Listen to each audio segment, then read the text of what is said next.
what are you doing here? Yeah, I was just thinking about the exam. You know, now in the next week we have an exam, right? And haven't studied anything yet. So I was thinking about that. Like, I'm feeling very anxious about this. Anxious about exams? Exams are still 4 days to go, right? We can study at the end moment itself. But if we study more, we will get more marks. More marks means more success, right? Yeah, that's correct, actually. Yeah, you are very right. Actually, I didn't think like that.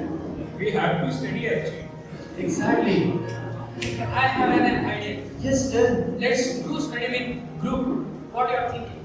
Let's just exam day before we will study everything and we will get good marks. That's an amazing idea. Are you with me? Yes. So we will do group study. Yes. We will be toppers. Topper.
This question looks important, right? This came in the previous exam as well. Oh, this is of 5 marks. Oh, yeah, if we learn that, we will get the 5 marks. 5 marks means 5% of success, right? Yeah. Top of 100%. Yeah, exactly.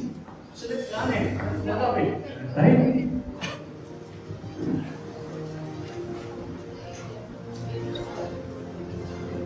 Hey Rahul, I see you brought your friends over for group study. Nice. With Gaurav and Vijay. We are doing here a group study action. Hello, nice to meet you.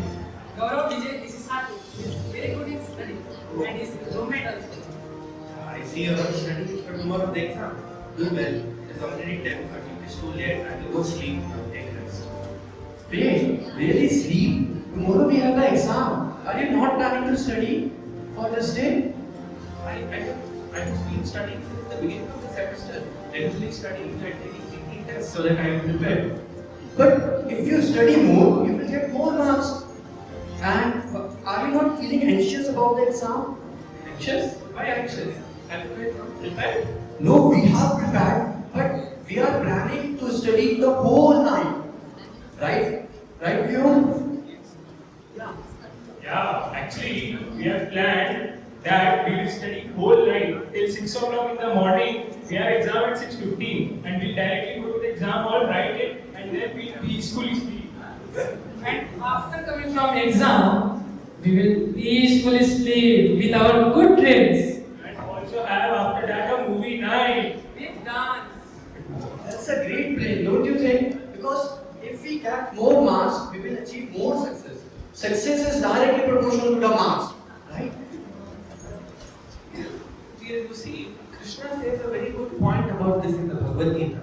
He says, Yogastha kuru karmani sangam tattva dhananjaya. He says, we must do our duty diligently. And then we should not be attached to the result, be it success or failure. Oh, but if we don't think about the result, how we will perform our activity, how we will perform our duty?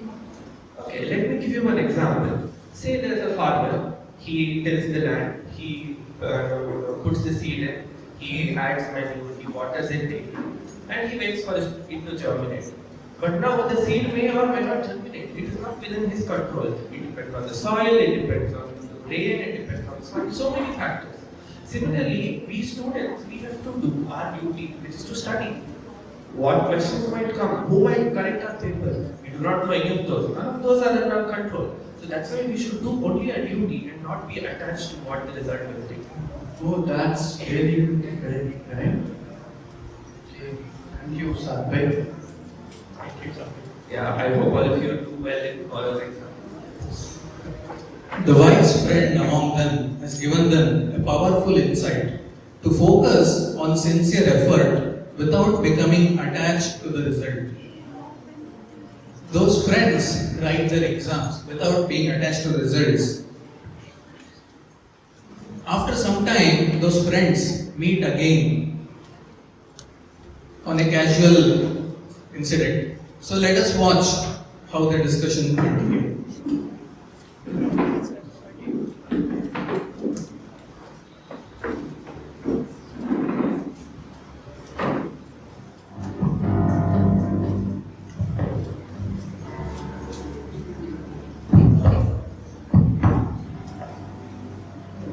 Hey, Gaurav, Vijay.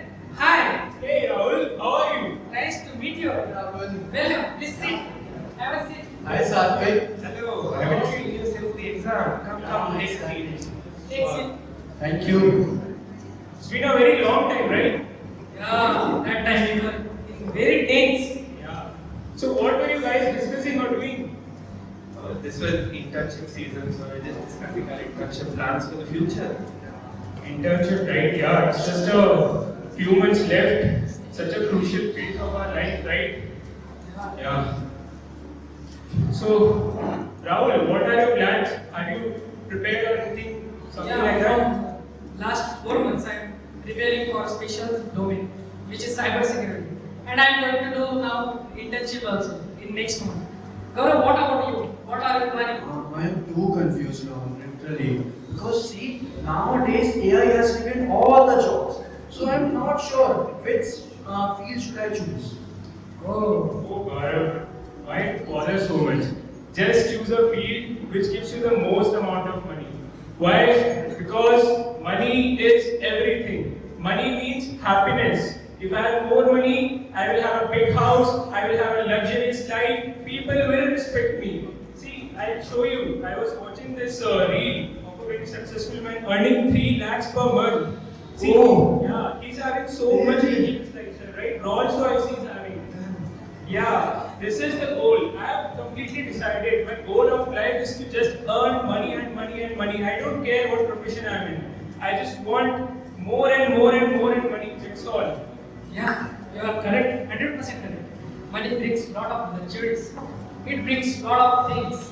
We can enjoy any pleasure of this world. So, money is honey. That's correct. Satvik, what is your opinion on this? See, my point of view is a little different. Let me give you an example. Say there's a student who is very much interested in music. He pours his heart into learning music and he's very good at it. But then he sees all of his friends preparing for NEET. And he realizes, if I become a doctor, I'll earn more money. And then he also starts preparing, he writes NEET, he becomes a surgeon. He might earn lots of money, but his heart will never be in the work that he does. So, how much of money he may have, he will not have that satisfaction because his heart is not in it. But Satvik, I do not agree with you. I mean, suppose like, okay, by example, even if there's a person who is like his nature is into the music, correct? But his ultimate goal in the life is to earn more and more money and like be in a luxurious lifestyle and earn respect and all that. So for that, if he chooses a career like medicine, a doctor, and so he'll be excelling in that career, right? Because his motive is so strong that he has to earn so much money and respect. So he'll do like excellence in that career. He'll be contributing a lot in that career. So basically his motive of life is getting fulfilled, right? So what is the problem then? This actually reminds me of a very nice verse from Bhagavad Gita. So Krishna says, Shreyan swadharmo vigunaha paradharma swarushtita swadharme nidhanam shreyaha paradharmo bhayavagaha. So Krishna says that you should do your duty. Even though it is imperfect, it is fine. You should do your duty instead of doing somebody else's duty perfectly. So say, okay, you're eating sugar cane. That time, in the beginning it is so juicy, so sweet. But as you keep chewing, all that sweetness goes and only bland taste is there. Now similarly, this guy, he might be a great surgeon, he's earning so much money. In the beginning, he'll enjoy all of those money.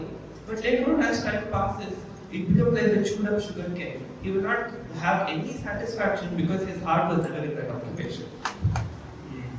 Yeah, Satvik, you're correct actually. Like, I mean, I'm watching these things, but when I also contemplate, I think, yeah. I mean, from the outside, they might look happy, but from inside, they all know that how much we are suffering or how much we have to work hard to maintain that that respect and that money. So yeah, I think I will choose a career that will reflect my original nature in the service of Krishna. Yes, that is a very good choice. Yeah, I agree. Money is a very important part in this world. Along with that, it is always best to choose something that your heart is. So Satvik, you want to tell us that whatever we are doing, that we should enjoy, whether it is our studies and job. Yes, that is exactly correct. Thank you. Thank you. So now the friends understood the importance of choosing a career according to their inner nature. So now the story takes a new turn. In youth, people often feel proud of their strength, beauty, and physical appearance. But often the question arises, are these qualities permanent? So these friends also have some similar questions in their life. So now let us see what wisdom is unveiled in this scene.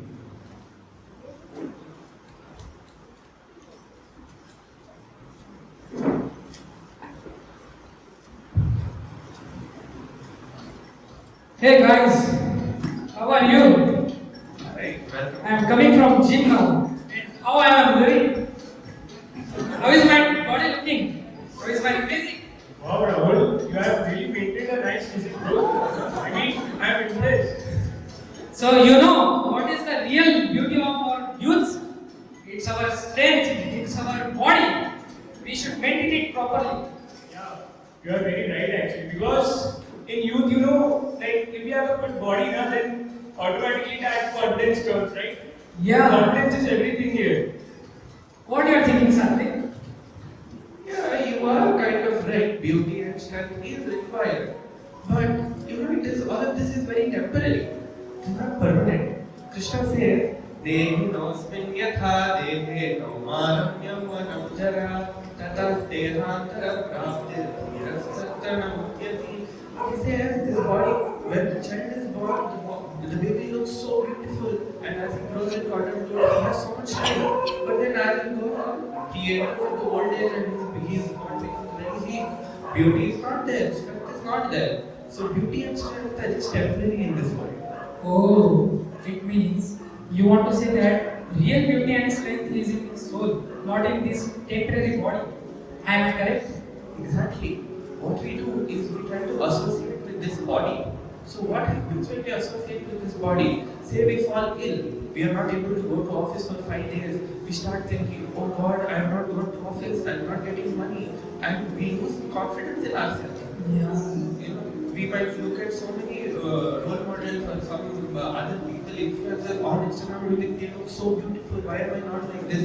And we spend our entire time trying to beautify this body. That is why we should not waste our time by identifying ourselves with this body, but we should identify ourselves with the spirit soul inside us. Yeah, Satvik. You are perfectly correct.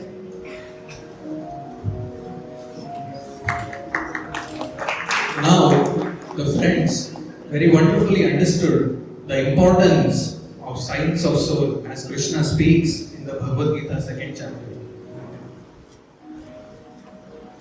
After hearing about the temporary nature of the body, another question arises. If our body is temporary, that means our life is short. So, should we simply enjoy as much pleasure as possible within the short lifespan? So, many people believe that happiness lies in food, entertainment, and comfort. But do these pleasures truly satisfy the heart? Let us see what is explained in this scene.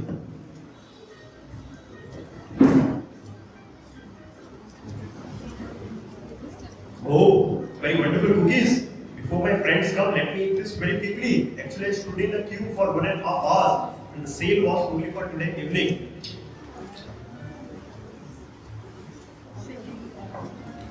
Hello. Hey, Aditya, Rahul. what you are doing, man? You are eating like anything, and you are eating like you are hungry from so many days. How you can do like this?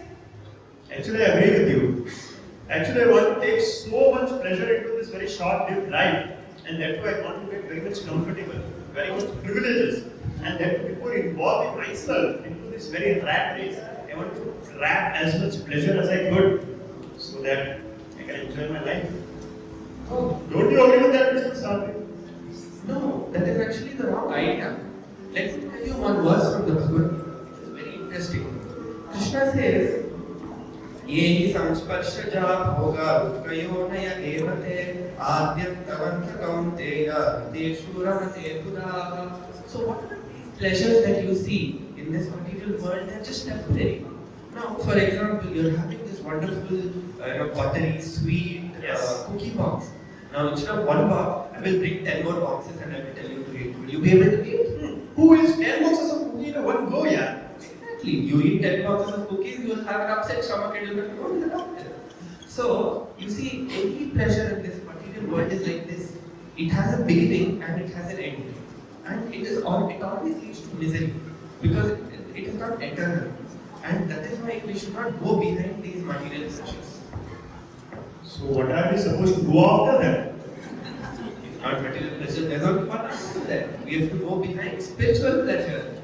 And we will get that only when we connect with Krishna. Because He is the reservoir of all pleasure. If you see, we have big power stations that power all of this. If you take a small battery, it will power only for some 15 or 20 minutes. That is like material pleasure. Krishna is like a big powerhouse who is full of happiness. So when we connect with Krishna, we will have eternal happiness. Wonderful thought. You want to say that any pleasure of this world is not going to satisfy, correct? Exactly. How much ever we try to enjoy here, we will never be satisfied by any pleasure in this world. That's correct. Yes. Now the friends are slowly gaining wisdom from Bhagavad Gita. So slowly they start to reflect deeply in their own life. They realize that their life is very much unpredictable and often it's beyond our control. And despite all our plans, difficulties still arise. So normally these questions come. So how can we live peacefully in such an uncertain world? How can we practically experience spiritual happiness in our daily lives?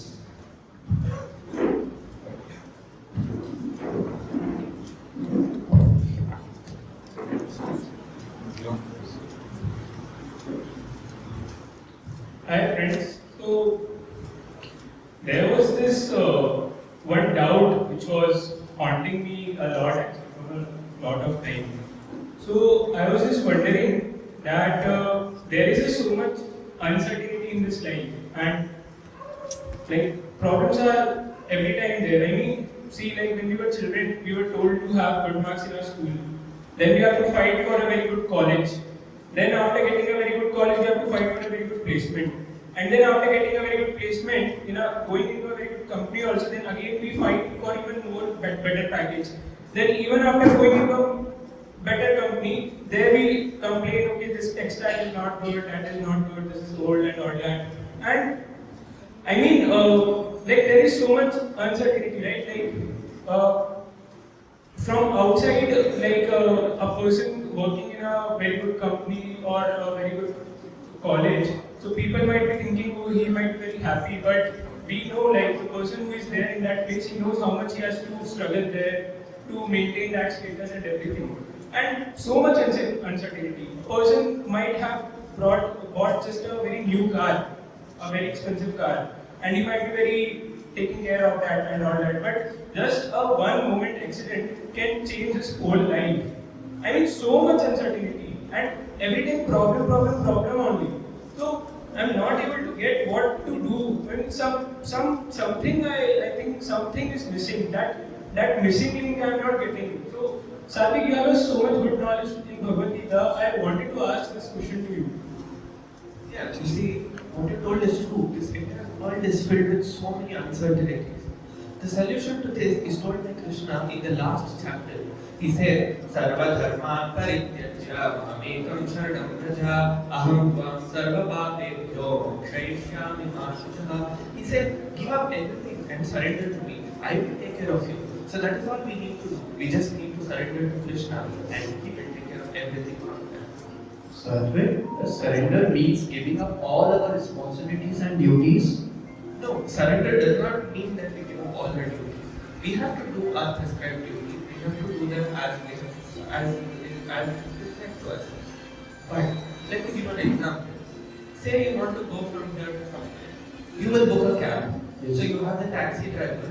You have full faith in the taxi driver that he will take you safely to the destination. Exactly. So similarly, we have to do our duty, and we should also have faith in Krishna that he will navigate us through this journey of life. Okay. Satvik, that is correct. You are telling to surrender us to Krishna.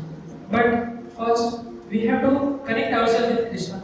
How to do that? Again, very simple. Krishna himself said, Bhaktya mam abhijanati avanyashchasmi tattvatah tato mam tattvato jnatva vishate tadanantaram. He said, the only very simple process by which you can know me is bhakti, devotional service. That is all we have to do while we can connect to Krishna.